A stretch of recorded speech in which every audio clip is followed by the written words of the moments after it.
दाखल आदिवासी समाज वैजापूर गंगापूर तालुका या ठिकाणी आम्ही तहसीलदार वैजापूर व उपविभागीय कार्यालय वैजापूर या ठिकाणी निवेदन दिलेलं आहे।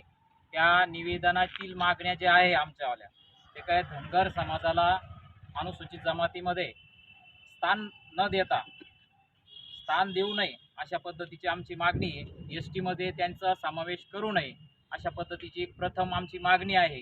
दुसरी जी मागणी आहे ती आदिवासी भिल्ल विकास आराखडा नव्याने तयार करून आदिवासी भिल्ल समाजाला 6,000 कोटीचं बजेट देण्यात यावं अशा पद्धतीची एक दुसरी जी मागणी आहे।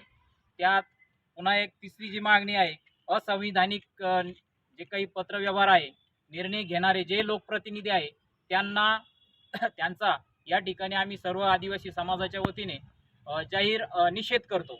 त्याचप्रमाणे एक अजून एक पाचवी एक मागणी आहे की आदिवासी समाजाच्या विषयावर बेताल वक्तव्य करणारे जे काही आहे त्यांच्यावर अनुसूचित प्रतिबंधक कायद्यानुसार गुन्हा दाखल करण्यात यावा अशा पद्धतीच्या आमच्या मागण्या आहे। आणि जर ह्या मागण्यावर जर शासनाने विचार केला नाही तर आम्ही रस्त्यावर उतरू आणि मोठ्या प्रमाणावर तीव्र आंदोलन करू आणि भविष्यामध्ये संबंध महाराष्ट्रामध्ये जो काही आदिवासी समाज आहे हा मतदान करणार नाही, त्या मतदानावर संबंध महाराष्ट्र राज्यातून आम्ही बहिष्कार टाकू।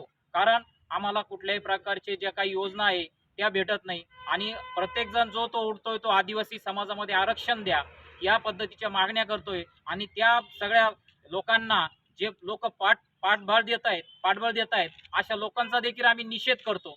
एवढंच बोलतो आणि थांबतो। जय हिंद, जय भील, जिंदाबाद।